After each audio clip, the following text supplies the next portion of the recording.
السلام علیکم میری یوٹیوب فیملی، کیسے ہیں آپ سب لوگ؟ امید ہے خیریت سے ہوں گے اور بہت خوش ہوں گے۔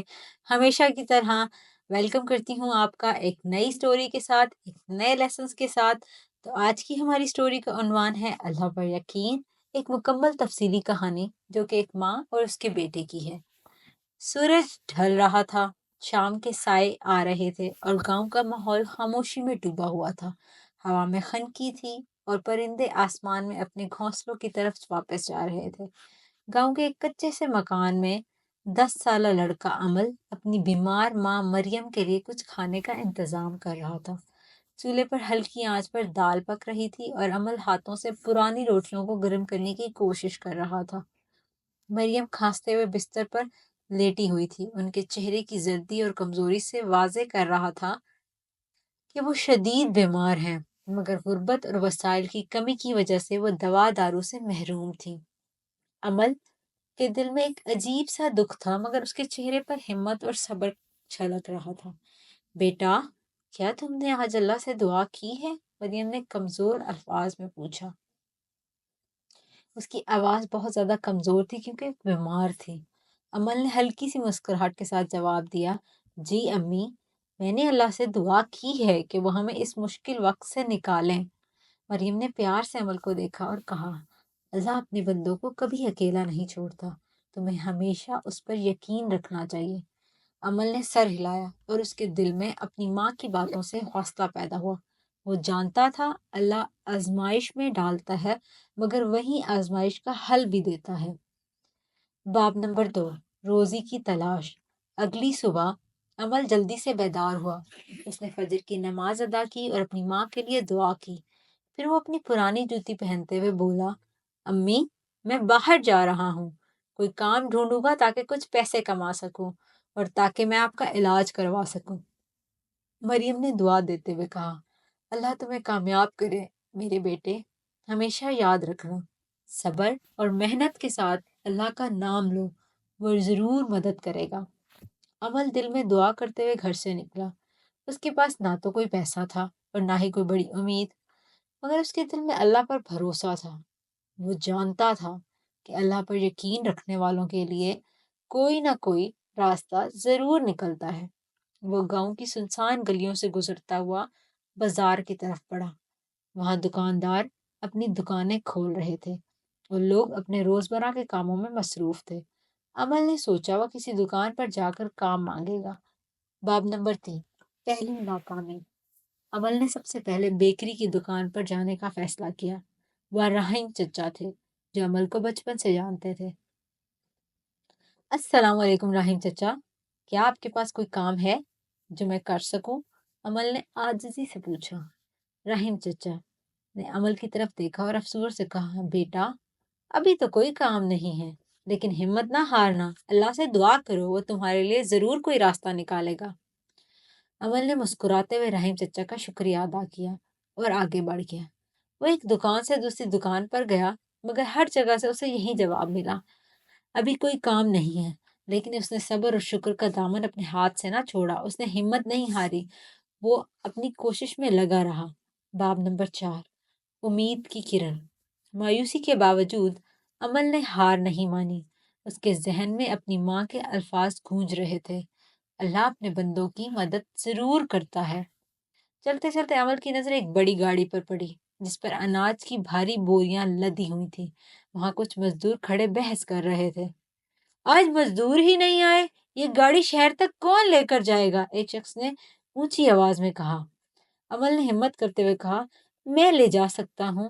سب لوگ حیرت سے عمل کی طرف دیکھنے لگے۔ ایک شخص نے کہا، تو تم، یہ کام بہت مشکل ہے، تمہاری عمر بہت چھوٹی ہے، یہ گاڑی بہت بھاری ہے اور راستہ بھی بہت دشوار ہے۔ عمل نے پرعزم لہجے میں جواب دیا، میں محنت سے نہیں ڈرتا، بس آپ مجھے ایک موقع تو دیں۔ مزدوروں نے ایک دوسرے کی طرف دیکھا اور پھر مشورہ کرنے کے بعد فیصلہ کیا کہ وہ عمل کو موقع دیں گے، اور اس طرح سے عمل اپنے سفر پر نکل پڑا۔ باب نمبر 5، محنت کا امتحان۔ گاڑی بہت بھاری تھی اور راستہ کچا اور اونچا نیچا تھا، مگر عمل نے اللہ کا نام لے کر گاڑی کو دھکیلنا شروع کیا۔ وہ جانتا تھا یہ آسان کام نہیں ہے، مگر اس نے دل میں عہد کیا تھا کہ وہ ہار نہیں مانے گا، کیونکہ اس نے اپنی والدہ سے وعدہ کیا تھا کہ وہ ہمت سے کام کرے گا۔ راستے میں کئی جگہ چڑھائیاں آئیں، کبھی کبھی گاڑیوں کی بوریاں سرکنے لگتی، مگر عمل نے پوری طاقت لگا کر گاڑی کو روک لیا۔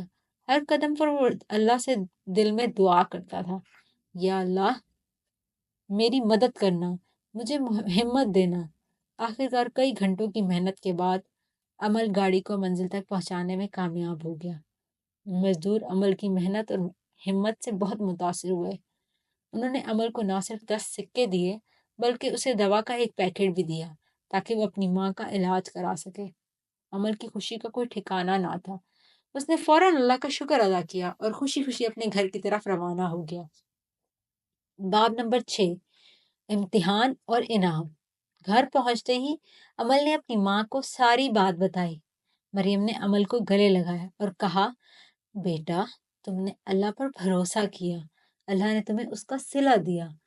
ہمیشہ یاد رکھو، اللہ صبر کرنے والوں کو کبھی مایوس نہیں کرتا۔ عمل نے دل میں طے کر لیا تھا، وہ نہ صرف اللہ پر بھروسہ رکھے گا بلکہ دوسروں کی مدد بھی کرے گا، کیونکہ وہ جانتا تھا نیکی کا بدلہ اللہ ضرور دیتا ہے۔ باب نمبر 7، ایک انوکھا مہمان۔ ایک دن عمل نے دیکھا کہ شدید بارش ہو رہی ہے۔ جب وہ باہر نکلا تو اس نے دیکھا کہ ایک بوڑھا شخص درخت کے نیچے بیٹھا کانپ رہا ہے۔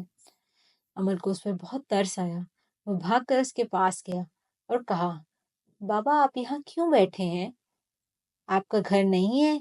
آئے میں آپ کو اپنے گھر لے جاتا ہوں، باہر بہت زیادہ ٹھنڈ ہے۔ عمل بوڑھے شخص کو اپنے گھر لے آیا۔ اس نے اسے گرم کپڑے دیے اور اپنی ماں کے ساتھ مل کر ان کے لیے گرم کھانا تیار کرنے لگا۔ بوڑھے شخص نے کھانے کے بعد دعا دی اور کہا، بیٹا تم نے آج میری جان بچائی ہے، اللہ تمہیں اس کا بہترین انعام دے گا۔ اگلے دن جب بوڑھا شخص جانے لگا تو اس نے عمل کو ایک چھوٹا سا تھیلا دیا۔ یہ تمہارے لیے ہے بیٹا، یہ اللہ کا انعام ہے تمہاری نیکیوں کا۔ عمل نے جب تھیلا کھولا تو وہ حیران رہ گیا۔ تھیلے میں کئی سونے کے سکے تھے۔ عمل نے حیرانگی سے کہا، بابا یہ بہت زیادہ ہیں، میں یہ نہیں لے سکتا، یہ بہت زیادہ اور بہت مہنگے ہیں۔ بوڑھے شخص نے مسکراتے ہوئے کہا، یہ اللہ کا دیا ہوا انعام ہے تمہارے لیے۔ بے شک اللہ ہمیشہ نیک لوگوں کو نوازتا ہے اور انعام کو ہمیشہ قبول کرتے ہیں۔ تو اس طرح عمل نے خوشی سے وہ انعام قبول کر لیا۔ اس کہانی کا اختتام، اللہ پر یقین کی طاقت۔ ان سونے کے سکوں سے عمل اور مریم کی زندگی بدل گئی۔ انہوں نے نہ صرف اپنی ضروریات پوری کی بلکہ گاؤں کے دوسرے لوگوں کی مدد بھی کی۔ عمل گاؤں کا ایک کامیاب اور عزتدار شخص بن گیا، مگر اس نے کبھی اللہ پر بھروسہ کرنا اور لوگوں کی مدد کرنا نہیں چھوڑا۔ ایک دن عمل آسمان کی طرف دیکھ کر دعا کرنے لگا، یا اللہ شکر ہے کہ آپ نے ہمیشہ میرا ساتھ دیا، مجھے سکھایا کہ جب سب راستے بند ہو جائیں تب صرف آپ کا دروازہ کھلا رہتا ہے۔ اس کہانی سے ہمیں یہ لیسن ملا کہ ہمیں اللہ تعالیٰ پر بھروسہ کرنا چاہیے، ہمیں ہمت کا دامن کبھی نہیں چھوڑنا چاہیے، ہمیں رحم دل اور مہربان ہونا چاہیے، ہمیں دوسروں کی مدد کرتے رہنا چاہیے۔ اگر آپ کو میری کہانی پسند آئی ہو تو میری ویڈیوز کو لائک کر دیں، میرے چینل کو سبسکرائب کر دیں اور اپنے فرینڈس کے ساتھ بھی میری ویڈیوز کو ضرور شیئر کریں۔ رکے یہ تو میں آپ کو کہنا بھول گئی کہ میری ویڈیو کو بیل آئیکن کو بھی ضرور پریس کیجیے گا۔ ملتے ہیں ایک اگلی کہانی کے ساتھ، ایک اگلے لیسنز کے ساتھ۔ تب تک کے لیے اللہ حافظ، اپنی دعاؤں میں یاد رکھیے گا۔ Bye bye.